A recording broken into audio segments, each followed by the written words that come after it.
Hi. I decided to do another video today because I'm involved in a number of ongoing projects, and there's been some interesting progress on a few of these, and I think they may be useful to cover with you. You might learn something that will save you some of the hassles that I've had to deal with. As you can see here, I've opened up one of my satellite projectors because I've decided to upgrade the green laser in this projector, and I obtained a laser wave from Winnie that includes a very nice power supply. However, it's rated for 220 volt, which is not going to work for the laser that I'm using it for, and so we're going to have to deal with that problem. I'm also working, as many people might know, on a vanadate laser, and this is the head of the laser, and it's nearly complete. It's just waiting for the cavity optics to arrive, and pretty soon I'll be able to boot this up and start producing some output. As you can see, it's a Z-fold laser. It is a water-cooled head, and it involves some pretty neat features that I'll go into at a later date when I've got this thing running, and maybe I can give you some more updates about how that goes in the future. I've got an alignment laser that I put together here based on a He-Ni laser and some translation stages for the vanadate head.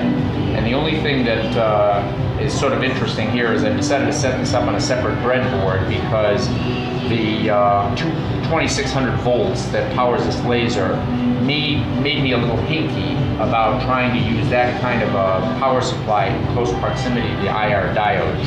So I'm going to run two separate breadboards separated by some free space distance just to make me a little more comfortable with those voltages. Over here, I have the test stand that I've been using to develop the optics that are necessary to handle the free space diode that's going to be pumping the vanadate. This is not a work in progress. I've finished. I've figured out what I need to do, and I'm pretty happy with the results. I've got some pretty good beam parameters, very nice tight beam, very decent divergence, and I think this will work as a good pump, and it has significant advantages over the more commonly used fiber pumps that are used in some of the high-grade lasers.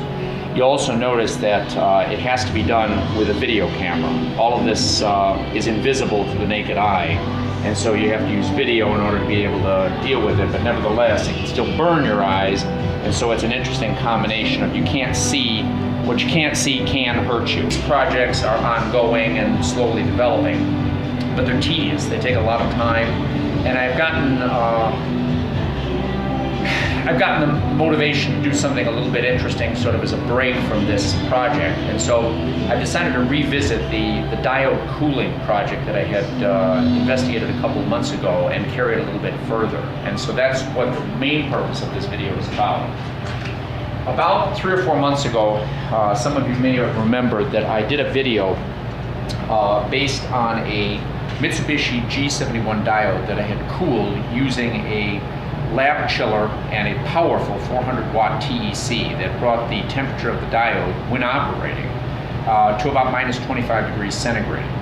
And despite all of that power, that's about as far as you can go with that kind of a setup because the heat input from the diode counteracts the rather inefficient TEC, and so it's difficult to get much lower than that. But the results were pretty promising and didn't show any signs of letting up at the limit of what I was able to test. So I've decided to carry this a little bit further, and rather than try to do this electronically, I've decided to just use cryogens to cool this off. And so what I've done is I've built a insulated chamber here that consists of 4 centimeters of polyurethane foam that's been glued and sealed into a box. And then on the bottom of the inside chamber here is a 1 centimeter thick, 4 centimeter wide aluminum plate that spans all the way from one end to the other end. And then another urethane wall has been put up between the 2 compartments that are formed. One compartment contains the diode in a brass mount from Dave at LSP, and it houses a P73 diode, and it is using an Optima 4mm aspheric lens to collimate the output, and the diode mount has been placed onto the plate with an indium film tightly sandwiched between the diode mount and the bottom plate. The output, if you bring the camera around, comes out through a mag fluoride sealed mag fluoride window that has two 1-watt resistors that have been thermal epoxy glued to the edges of the window to keep it from condensing, or keep the moisture from condensing on the outside when it gets very cold in there. Don't know how necessary this is, don't know how much I can back off with these, but I decided to incorporate them to give me a lot of flexibility. Finally, the Ophir power meter over here is set up to take the collimated output and then read the output over on the stand where I have the power supplies. The power is being provided by a 5.5 volt generic power supply to a FlexMod P3 that has been set up to deliver up to 2 amps of current at 5 volts of modulation input. This side is simply warming the window. This is the thermometer that has been plugged into a small thermistor wire that penetrates the wall just like the power leads do and enters the side of the diode chamber itself, not the cold plate, but about 3 millimeters below where the diode is, and reads down to minus 100 degrees, so we got a lot of flexibility here. I also just noticed that I had missed mentioning this. There is a laser plugged onto this to protect the diode, but because the temperatures I'm reaching are well below the spec limit of the laser, even though they're supposed to be as close as possible, I thought it might be wise to leave it outside of the cold chamber. On this side, I can put any kind of a cryogen I want, and what I have today is dry ice. And because I don't have the control over this to say, bring it to a certain temperature, take a bunch of readings, bring it to a new temperature, take a bunch of readings, what I do is I'm just going to dump a pile of dry ice in here, and as the temperature drops, we'll watch what happens to the output without changing anything on the input parameters. And while that happens, what I'm going to do is I'm going to use my little monochrometer. The way this works is if I'm looking through the monochrometer and I change the micrometers setting, each division is equal to 1 nanometer. So by calibrating this against the He-Ni laser, which is relatively close to the wavelength of the G73, and then by turning this micrometer so that I get the most throughput visually from my eye through to some reflected light from the diode, I can analyze what the wavelength shift is with temperature.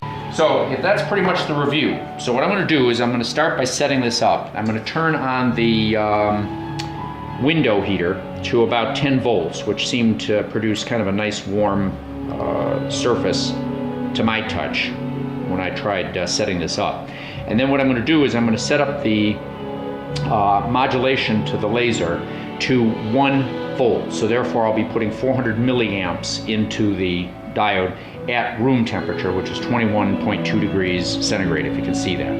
So I'm going to dial this up, go up to 1, and you can see the bright light on the head. And if you look from the head to the monitor over there, you can see that we're producing about 254, 253 milliwatts of power. So now I'm going to put the seal on the top here, so we'll keep the water from condensing on here, and then a bunch of weight just to press down and provide some extra pressure beyond the weight of the lid itself, which is pretty light. And then what I'm going to do is I'm going to put some cryogen in here. So we'll start with some of the dry ice. And you'll notice the temperature is 20.8 degrees right now and 249 milliwatts. Now you're going to have to keep an eye on this because, like I said, I can't stop the process. It's just going to happen. What I noticed yesterday is there is a fair delay in the process. But once it gets going, once it seems that I think there has to be some cooling of this surface to allow this surface to actually not levitate the carbon dioxide or the dry ice above the surface. Then it makes better contact and the temperature begins to drop pretty quickly. The other thing about this experiment is I haven't done this before. I've aligned these things, but I'm going to push this diode pretty cold and it may end up destroying the diode. So that's part of the reason I'm making the record, is not just for entertainment purposes, but to have a record of these temperature points, because I'm not going to be able to write probably fast enough. A lot of this will have to come from the video record itself. Temperature's starting to drop, but slowly. And I'm going to add a little bit more dry ice to this. You can keep photographing that. I'll grab a little bit more here.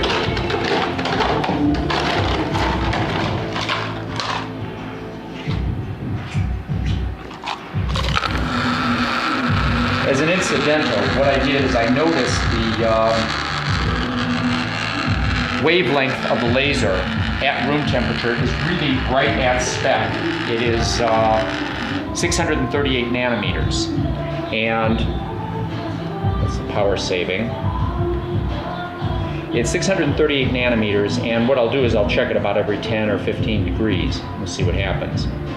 As you can see, the temperature is beginning to drop pretty quickly. And if you also notice, the power output is beginning to go up a little bit too. Now while you're watching that, I'm just going to do a little bit of a look here. And if you bother to photograph me, you'll see sort of how I do this.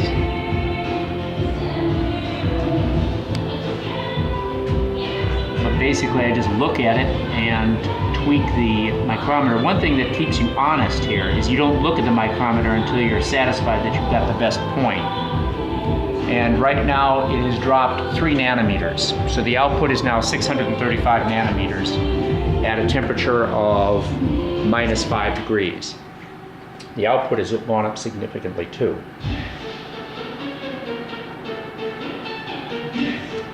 How do you like that background music?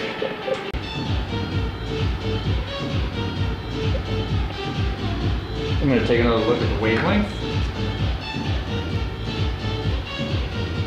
Now it's dropping. It's now dropped 8 nanometers, so it's at 630 nanometers right now. And you can see the power's come up pretty substantially. In addition, there should be actually a slightly smaller voltage drop, just because of the fact that we've got less resistance through the very small wires in there. And now we'll take another look at the wavelength. As I've said before, if you're not into these diodes, this has got to be a boring process, but if you like the diodes, this is pretty neat. 9.5. So we're down to about 628 at -40. Yeah, it's still going up a little bit. Yep, and the wavelength is still dropping.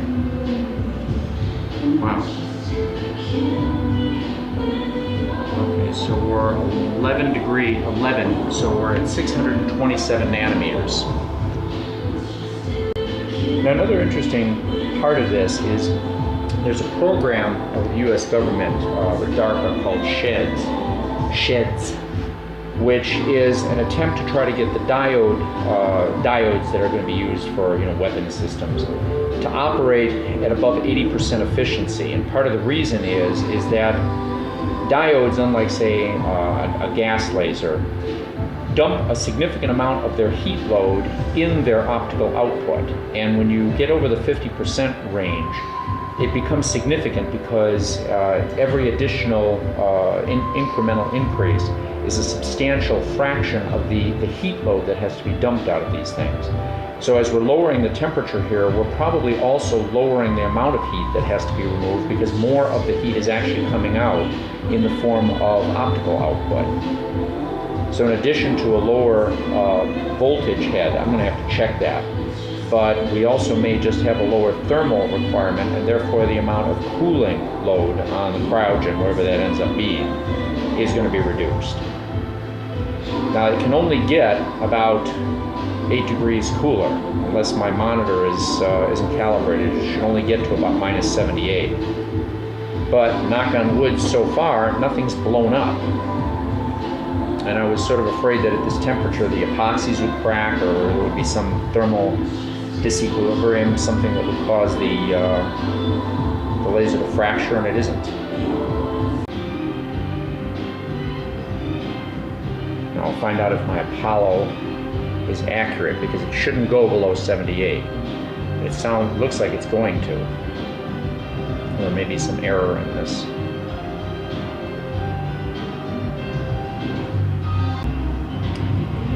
Well, even if this turns out to be a little off, I suspect it's not going to go too much colder than this. And so I think rather than go on much longer, we've already gotten up to nearly 380 milliwatts.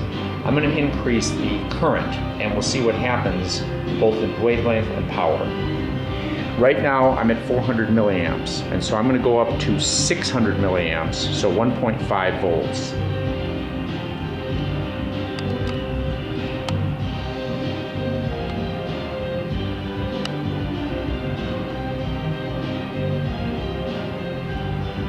Touchy.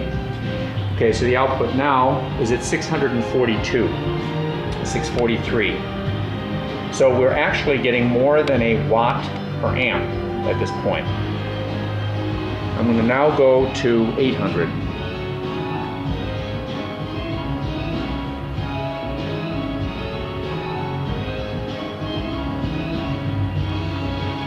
At 800, I'm still exceeding 1 watt per amp.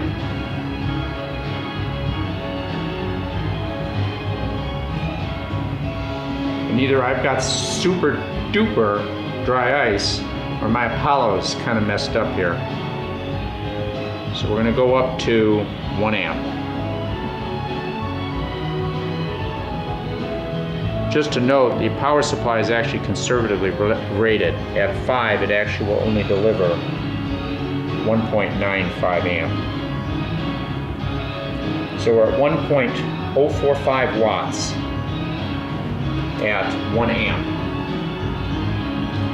Man, that's bright. And the wavelength has shifted up a little bit, but only 2 nanometers. So I'm at 629 nanometers. I'm now going to go to 1.2 amps.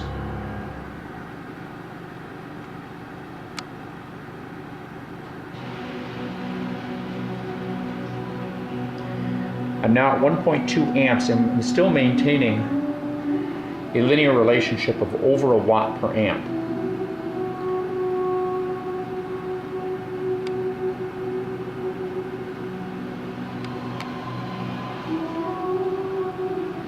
Now going to go to 14, 1,400 milliamps.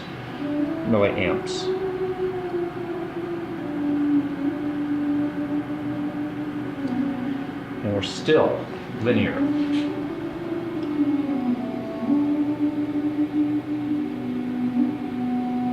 Believe it or not, it really hasn't shifted. I'm now going to go to 1.6 amps.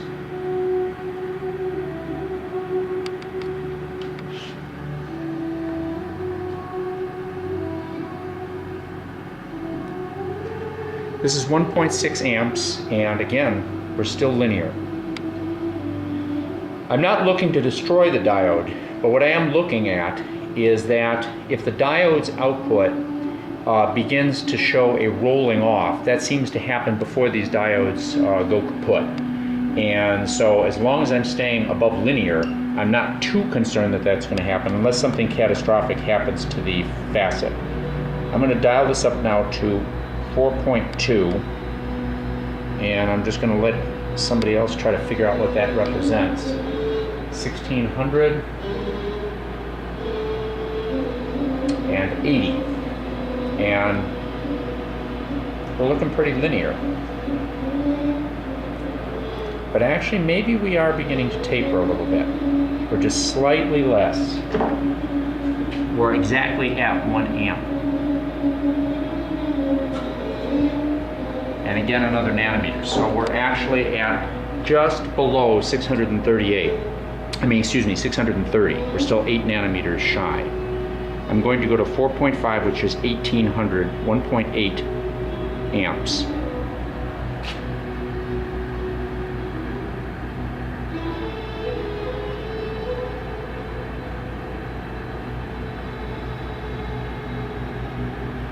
There we go, 1.8 amps. And we're still maintaining pretty good linearity. Dry ice doesn't seem to have any trouble staying there, but obviously the Apollo is a little bit off. Do you mean to say watts when you're saying amps? I'm saying amps in terms of current and watts here. Okay. Because I'm calculating the current based on the voltage Okay. input. I'm going to modulate now. I'm going to go to 4.8.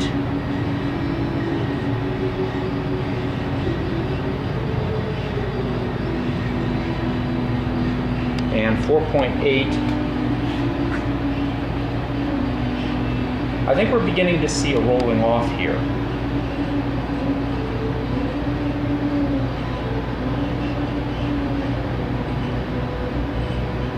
I'm going to go to 4.9, which should be basically 1900. Oops. I went to 5 exactly. So I think we are in the rolling off phase.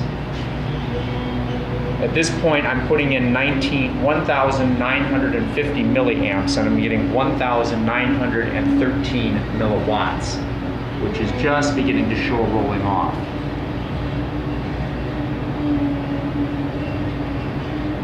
So I'm at 631. So this may be, in fact, the limit for this temperature. But obviously nothing has gone wrong so far. And so what I think might be the interesting thing to do is I'm going to use this chamber to test a couple of other diodes. Specifically, I'm going to look at the 9mm 445s to see what happens to them at at dryest temperatures. And in addition, I'm going to grab a hold of some liquid nitrogen and just see what happens if we carry this down another 100 degrees, see if the process does continue. But as you can see, through an optical window, collimated, output on the monitor, I'm almost at 2 watts, which is the highest I've ever heard of this laser producing. And it may in fact be that we can carry this even further if we go up to lower temperatures. So, kind of fun, and it worked. So I'll be seeing you soon. Thanks for watching.